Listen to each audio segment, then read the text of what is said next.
Today, we'll prepare a chilled chickpea salad with cucumber, tomato, and lemon. This recipe provides plant-based protein and fiber, helping you feel full.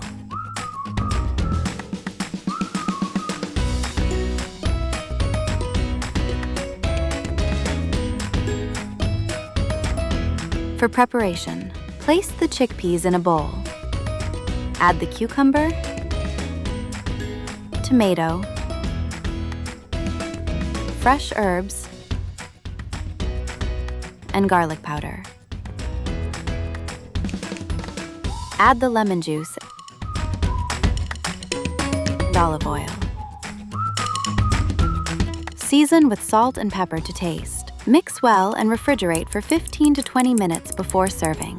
MCS Fresh and Green reminds us that with simple ingredients and local flavors, we can bring freshness to our plates and promote well-being for complete health.